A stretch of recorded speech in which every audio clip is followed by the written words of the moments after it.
কালকে রে আমার বন্ধুর বাড়িতে জায়গা জমির ভাগ হচ্ছিল। আমি তাকে আজকে জিজ্ঞাসা করলাম, কি রে তোর ভাগেতে কি পেয়েছিস? আমার বন্ধু বলল, কেউ পেয়েছে জায়গা, কেউ পেয়েছে ঘর, কেউ পেয়েছে দোকান, আর আমি বাড়ির ছোট ছেলে বলে আমার ভাগ্যে এসছে মা। যদি মাকে ভালোবেসে থাকো তাহলে একটা লাইফ। একটি ছেলে রাত 1:30টার সময় ঠিকাদারের কাছ থেকে ক্লান্ত ও ক্ষুধার্ত হয়ে বাড়ি ফিরল। বাড়ি ফিরে খুব আস্তে করে দরজাটা খুলল, যেন পাশের ঘরে ঘুমিয়ে থাকা মা জেগে গিয়ে কষ্ট না পায়। এবার ক্লান্ত ছেলেটা বিছানায় শুয়ে পড়ল।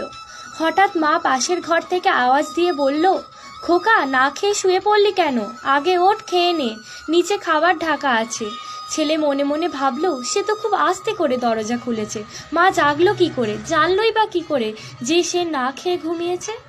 এবার ছেলে বলল, মা আমার খিদে নেই, আমি খেয়ে এসেছি। মা বলল, তোর পেট ভরা থাকলে আমার ঘুম এসে যেত, তুই খিদায় কষ্ট পাচ্ছিস, তাই তো আমার ঘুম আসছে না। সত্যি, এরই নাম হচ্ছে মা। মায়ের মতো আপন পৃথিবীতে আর কেউ নেই। একদিন একটি ছেলে তার বান্ধবীর সাথে পার্কে খুব হাসি ঠাট্টা করছে। এমন সময় ছেলেটির গার্লফ্রেন্ড এসে মেয়েটিকে বলে, এটা আমার বয়ফ্রেন্ড। তখন বান্ধবী বলল, তোমার আগে এ কিন্তু আমার বন্ধু।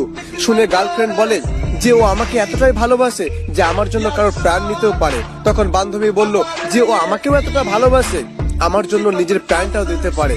সব বুঝে গার্লফ্রেন্ড প্রমাণ করার জন্য এক বোতল বিষ ভরা জল নিয়ে আসে আর প্রথমে তার বান্ধবীকে পান করতে দেয় এবং পরে গার্লফ্রেন্ড নিজেও পান করে। তারপর ছেলেটির হাতে একটি ওষুধ দেয় তার গার্লফ্রেন্ড, বলে এটা যে খাবে সেই বেঁচেই যাবে। তখন ছেলেটি ওষুধটা তার গার্লফ্রেন্ডকে দেয় আর তার থেকে বিষের বোতলটা নিয়ে বলে, তোমার জন্য কারো প্রাণ নিতে পারি। আর বান্ধবীকে এটা বলে, তোমার জন্য নিজের প্রাণটাও দিতে পারে। বলে ছেলেটি বিষ দেওয়া বোতল ভরা জলটা পান করে নেয়। তখন গার্লফ্রেন্ড বলে, জলে কোনো বিষ মেশানো নেই সোনা। তো বন্ধুরা, মোরাল অফ দ্য স্টোরি এই ছেলেটার কাছে তার ভালোবাসা এবং বন্ধুত্বের গুরুত্ব সমান।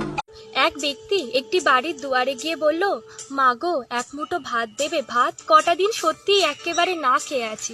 বাড়িওয়ালা গৃহিণী শুকনো মুখে ঘর থেকে বেরিয়ে এসে বলল, বাবা, আমাদেরও একই অবস্থা, খুব কষ্টে আছি। ব্যক্তিটি কাঁদতে কাঁদতে বলল, কাজ করে খাচ্ছিলাম, সরকার সব বন্ধ করে দিল, আমাদের কথা একটুও ভাবলো না। আমি একা কাজ করি, বাড়িতে বাবা মা স্ত্রী সন্তান সবাই যে আমার উপর নির্ভরশীল।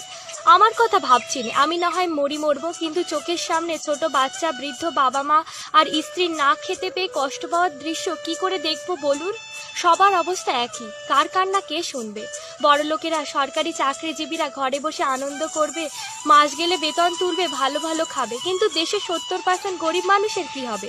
মাননীয় প্রধানমন্ত্রী, আমাদের কথা একটু ভাবুন। এ কথা বলে ছেলেটি কাঁদতে লাগলো।